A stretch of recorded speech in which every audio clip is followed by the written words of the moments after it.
Hello दोस्तों, आप लोग कैसे हैं।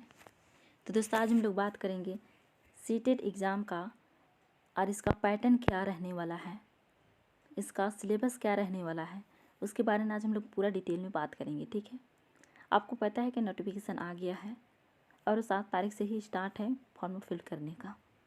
ठीक है, तो यहाँ पर जब चलिए हम लोग पैटर्न देख लेते हैं। ठीक है, तो ये CDP है जो कंपलसरी है।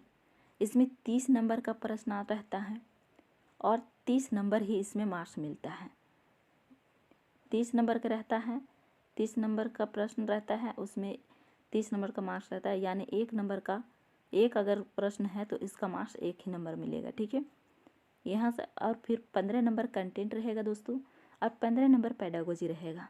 क्या रहेगा इसमें, तो इसमें रहेगा 15 नंबर कंटेंट रहेगा और 15 नंबर पेडागोजी रहेगा यहाँ CDP में।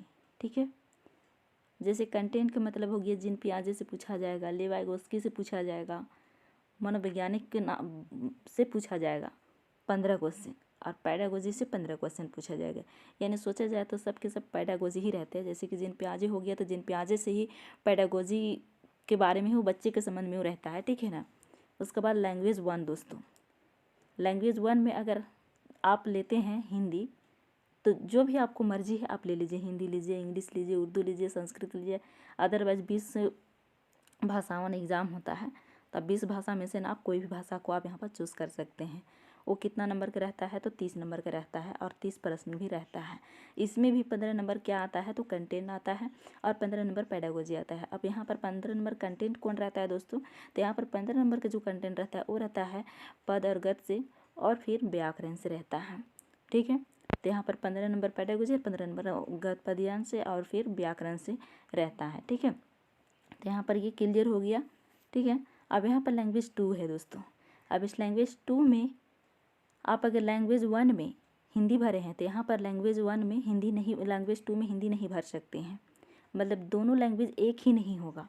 अगर आप यहाँ पर हिंदी भरे हैं तो यहाँ पर आप इंग्लिश भर दीजिए। अदरवाइज़ कोई भी ऐसा लैंग्वेज है, 20 भाषाओं में आपको जो भी अच्छा लग रहा है, जो आपको मतलब जो आप बहुत अच्छे से जानते हैं उसे आप भर दीजिए। ठीक है, इसमें कोई दिक्कत नहीं है, लेकिन दोनों का सेम लैंग्वेज नहीं होना चाहिए। अगर यहाँ पर हिंदी है तो यहाँ पर भी हिंदी नहीं होगा। अगर 1 में हिंदी है तो 2 में हिंदी नहीं होगा।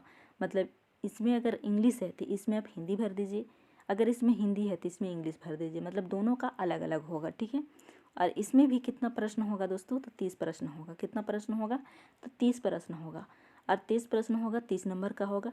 ठीक है, एक प्रश्न 1 नंबर का रहेगा और इसमें भी पेडागोजी रहेगा 15 नंबर का और 15 नंबर का गद्यांश और पद्यांश से और व्याकरण से 15 नंबर का रहेगा और 15 नंबर पेडागोजी से रहेगा इसमें भी। ठीक है, अब आते हैं EBS में।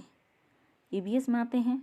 अब EBS में भी कितना नंबर का रहेगा दोस्तों, जो कि ये कंपलसरी है दोस्तों। ठीक है, इसमें आप चेंज कर सकते हैं, कोई भी लैंग्वेज आप ले सकते हैं। 20 भाषा है, 20 भाषाओं में से आप कोई भी भाषा आप यहाँ पर चूज़ कर सकते हैं, लेकिन EBS ये कंपलसरी है। ठीक है, सबके लिए। तो इसमें 30 प्रश्न रहेगा और 30 नंबर का रहेगा, लेकिन इसमें भी दोस्तों 15 नंबर का कंटेंट रहेगा और 15 नंबर का पेडागोजी रहेगा। अब 15 नंबर कंटेंट कहाँ से आएगा दोस्तों, तो 15 नंबर जो कंटेंट है वो आएगा 3 से लेकर के 5 क्लास तक का EBS से। और 15 नंबर का क्या आता है, तो पेडागोजी आता है। ठीक है, मतलब 15 नंबर का पेडागोजी और 15 नंबर का कंटेंट। और कंटेंट कहाँ से आता है, तो वो आता है 3 क्लास का और 5 क्लास का। मतलब 3 से लेकर 5 क्लास तक का NCERT से आता है। ठीक है, NCERT से आता है। और 15 नंबर का पेडागोजी आता है। क्या आता है दोस्तों, तो 15 नंबर का पेडागोजी आता है। और ये भी प्रश्न कितना रहता है, तो 30 प्रश्न रहता है और 30 अंक रहता है। ठीक है, यानी एक प्रश्न अगर सही हुआ तो 1 नंबर मिला और अगर एक प्रश्न गलत हुआ तो उसका नंबर नहीं मिलेगा। ठीक है, अब यहाँ पर मैथ है। मैथ भी कंपलसरी है हर किसी के लिए। इसमें भी 30 प्रश्न रहता है और इसमें भी 30 ही नंबर का रहता है। ठीक है, 30 प्रश्न 30 नंबर का। तो इसमें भी 15 नंबर का कंटेंट रहता है और 15 नंबर का पेडागोजी रहता है। तो टोटल नंबर कितना हो जाएगा दोस्तों, तो टोटल नंबर हो जाएगा 150 नंबर का। 150 प्रश्न हो जाएगा और 150 नंबर का हो जाएगा। मतलब एक प्रश्न 1 नंबर का होगा। तो ये 150 प्रश्न 150 नंबर का हुआ। अब यहाँ पर टाइम कितना दिया रहेगा, तो टाइम रहेगा 150 मिनट। कितना, तो 150 मिनट रहेगा एक क्वेश्चन में। 1 मिनट का टाइम मिलेगा। कितना टाइम मिलेगा? तो एक क्वेश्चन में 1 मिनट का टाइम मिलेगा। ठीक है, तो ये हो गया पेपर 1 का। अब हम लोग चलिए देखते हैं पेपर 2 के बारे में। ठीक है, पेपर 2 के बारे में चलिए देखते हैं। अब यहाँ पर देखिए पेपर 2 के,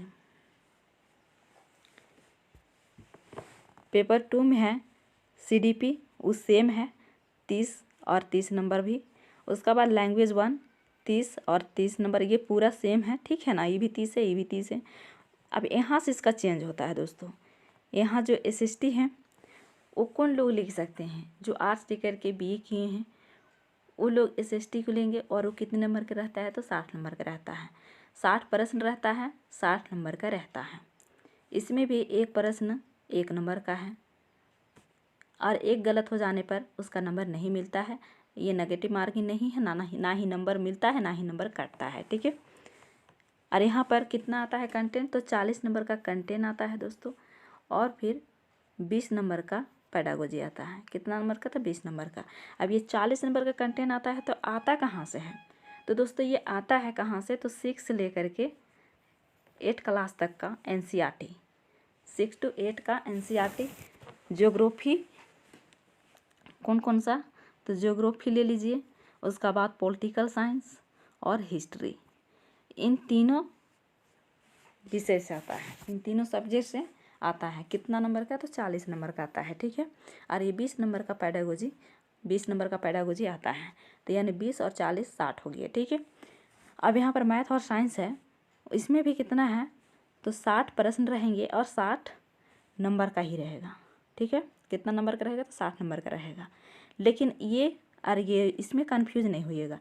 इसमें जो आर्ट्स लेकर के BA किए हैं या BA किए हैं उन लोगों के लिए है आर्ट्स और कॉमर्स वाले, और जो साइंस लेकर के BA किए हैं, ठीक है, उन लोगों के लिए ये है जो साइंस और मैथ होगा। और इसमें भी 40 नंबर का कंटेंट रहेगा, और इसमें साइंस और मैथ से 40 नंबर का आएगा, और 20 नंबर ये पेडागोजी रहेगा। ठीक है, इसमें 20 नंबर पेडागोजी रहेगा, यानी ये भी 60 नंबर का रहेगा।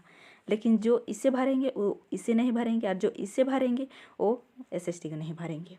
ठीक है, याद रहे। उसका बाद फिर इसका टोटल प्रश्न कितना रहेगा? तो 150 प्रश्न रहेगा, और नंबर कितना रहेगा? तो ये भी 150 नंबर रहेगा। इसमें भी क्या है? तो एक अगर गलती किए तो नंबर नहीं मिलेगा, लेकिन नंबर कटेगा नहीं, क्योंकि नेगेटिव मार्किंग नहीं है दोस्तों अभी तक। ठीक है, और इसमें भी टाइम कितना मिलेगा दोस्तों? तो आपके पास टाइम मिलेगा 150 मिनट, यानी एक प्रश्न है तो उसके 1 मिनट टाइम मिलेगा। ठीक है, उसको हल करने के लिए कितने टाइम मिलेगा? तो 1 मिनट टाइम मिलेगा।